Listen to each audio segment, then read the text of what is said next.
Sir, Meerpet హత్య case చాలా సంచలనాత్మకంగా మారింది. అయితే గురుమూర్తి కోర్టులో ప్రవేశపెట్టారు సార్ ఆ ముద్దాయిని. అయితే ఆయన కొన్ని సంచలనాత్మక విషయాలు చెప్పాడు సార్.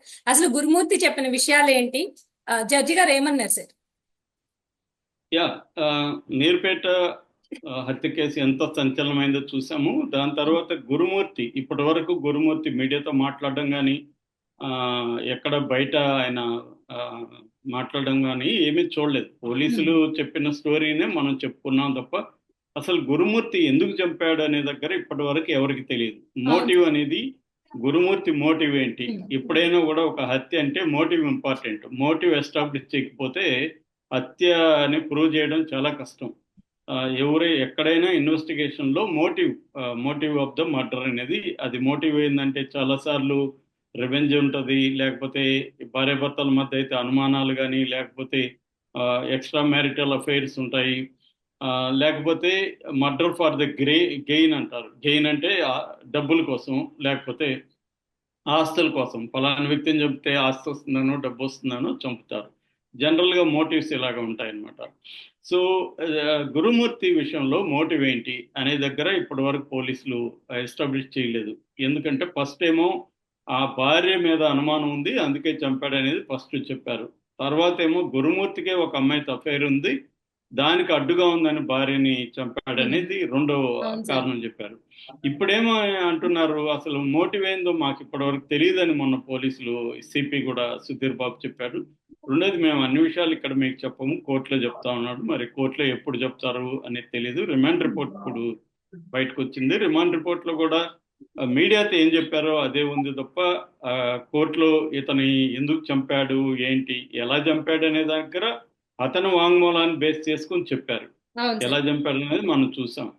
చంపినాక ఏమేం చేశాడు అనేది కూడా అతని వాంగ్మూలమే. గురుమూర్తి పోలీసులకు ఇచ్చిన కన్ఫెషన్ రిపోర్ట్ లో ఉన్నదాన్నే పోలీసులు చెప్పారు. ఆ, అట్లాగే దాన్ని ఇప్పుడు ఆమె చనిపోయిందని నిర్ధారణ కూడా పోలీసులు నిర్ధారణకు వచ్చారు. కానీ సరిపోదు, వీళ్ళు వస్తే కోర్టులో ప్రూవ్ చేయాలి. అంటే కోర్టులు ఎప్పుడైనా కూడా ఒక వాంగ్మూలం సరిపోదు. ఎందుకంటే వాంగ్మూలాన్ని రేపొద్దున అతను వ్యతిరేకించే అవకాశం ఉంది. నేను చెప్పలేదు, పోలీసులు నన్ను ప్రజా ఒత్తిడి చేసి చెప్పించారని. కానీ ఇప్పుడు గురుమూర్తి గురించి మీడియా ఫోకస్ చేయడం మొదలుపెట్టింది. అసలు ఈ గురుమూర్తి ఎలాంటి వ్యక్తి? ఇతను ఏమన్నా సైకోనా, సైకోపాత, సోషియోపాత? అసలు వీడి మైండ్ సెట్ ఏంటి? ఇంత క్రూయల్ గా ఎలా చంపగలిగాడు అవును సార్. అనేది ఆ, చూస్తే అతనితో కూడా కొలీగ్స్ అంతా కూడా అతను మృదు స్వభావి, చాలా మంచివాడు, ఏ పని చెప్పినా కాదనకుండా సహాయం చేస్తాడు, ఇలాంటివే చెప్తున్నారు తప్ప ఎవరు కూడా అతను కొంత మెంటలోడనో, లేకపోతే కొంత ఇబ్బంది ఉందనో ఎవరూ చెప్పట్లేదు. అంటే చాలా సార్లు సీరియల్ హంతకులు కూడా ఇలాగే ఉంటారు. మనం అమెరికన్ హిస్టరీలో కూడా సీరియల్ కిల్లర్స్ ఎక్కువ ఉంటారు. దాని మీద సినిమాలు కూడా వచ్చాయి. టెడ్ బండి ఇలాంటి సీరియల్ కిల్లర్స్ చాలా మంది ఉంటే వాళ్ళల్లో కూడా ఇలాగే ఉంటారు. వాళ్ళు చాలా జెంటిల్మెన్లీ బిహేవియర్ తో ఉంటారు బయట.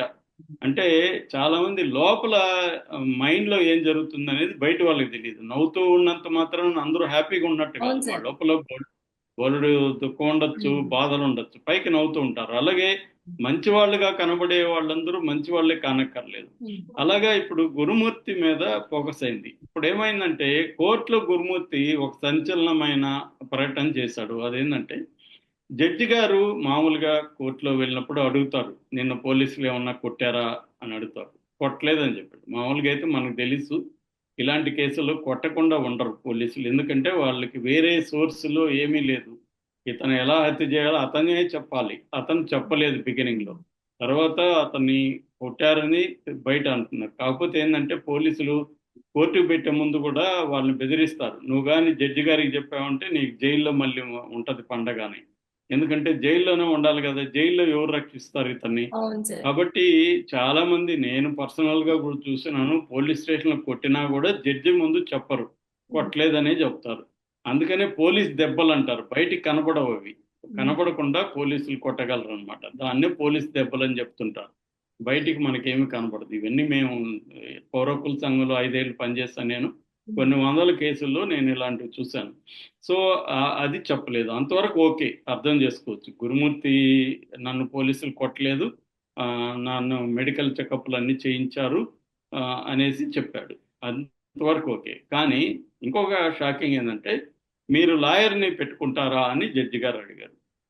జడ్జి గారు అడిగినప్పుడు ఇతను నాకు లాయర్ అవసరం లేదు, నేను జైలుకే వెళ్తాను, నాకు లాయర్ వద్దని చెప్పాడు. ఇది కొద్దిగా ఆశ్చర్యంగా ఉంది. ఎందుకంటే మామూలుగా ఎవరైనా కూడా లాయర్ని పెట్టుకొని అవును సార్. బెయిల్ కోసం ట్రై చేయడం, అసలు ఏ హత్య తను చేయలేదు, పోలీసులు అక్రమంగా ఈ కేసు పెట్టారు, అతనికి ఏం సంబంధం లేదు, ఆమె గొడవపడి బయటకు వెళ్ళిపోయింది, ఆ, అంత తప్ప అసలు ఇతనికేమీ తెలియదు, ఆ, ఏదైనా ఆధారాలు కూడా పోలీసులు ఏమీ చూపించలేదు అనేది చెప్తారు. మామూలుగా చెప్పడానికి కూడా ఈ కేసులో వీలుంది. ఎందుకంటే వాంగ్మూలం అనేది ఆ, పోలీసులు ఫోర్స్ చేసి బెదిరించి రాయించారు, నేను అవేమీ చెప్పలేదు పోలీసులకి అని చెప్పాలి. కానీ ఇక్కడ నాకు అవసరం లేదన్న. మామూలుగా అయితే లాయర్ని పెట్టుకునే స్తోమత లేకపోతే గవర్నమెంట్ కోర్టే లాయర్లని ప్రొవైడ్ చేస్తుంది, లీగల్ ప్రొవిజన్ ఉంటుంది అనమాట. అది కూడా జడ్జి గారు అడిగారు. ఆ, మీకు మేము గవర్నమెంట్ తరపున పెట్టమా, లాయర్ కావాలా, ఏర్పాటు చేయమంటారా అని కూడా అడిగితే కూడా ఇతను ఆ, అవసరం లేదని జైలుకి వెళ్ళాడు.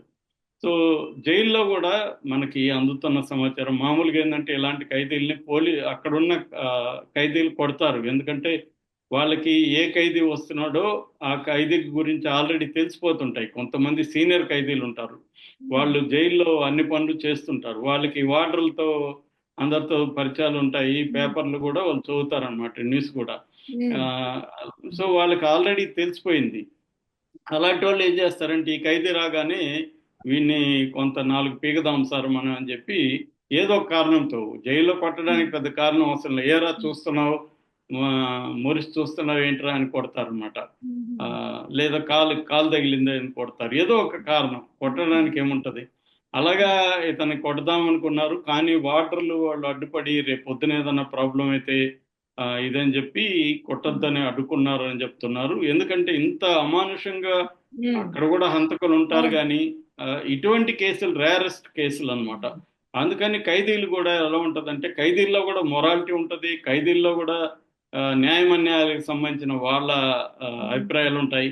వాళ్ళు కొన్ని కొన్ని దారుణమైన కేసులు చూసినప్పుడు వాళ్ళు అక్కడ కొట్టడం అలాంటిది ఉంటదన్నమాట. ఆ మధ్య కూడా ఆ, నిర్భయ కేసు ఉంది కదా, నిర్భయ కేసులో అవును కూడా సార్. ముగ్గురు వెళ్ళినప్పుడు వాళ్ళని కొడతారేమో అని చెప్పి సపరేట్ గా ఒక నక్సలైట్ సెల్ దగ్గర పెట్టారు. నక్సలైట్లు అయితే కొట్టరు వీళ్ళని అని చెప్పి అక్కడ పెట్టారనమాట వాళ్ళని.